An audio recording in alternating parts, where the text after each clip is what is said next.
Hello people, তো আজকে আমরা যে গানের কোডটা দেখবো সেটা হচ্ছে মেঘ মিলন বাই তানজিব সরোয়ার।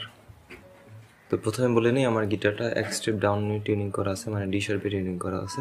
তো কোডগুলো হবে হচ্ছে G major, C sus 2, D sus 4, E minor, A minor, B minor, এর মাঝে মাঝে আমি এখানে এক জায়গায় ডিও ইউজ করছি ডি সাস 4 এর বদলে।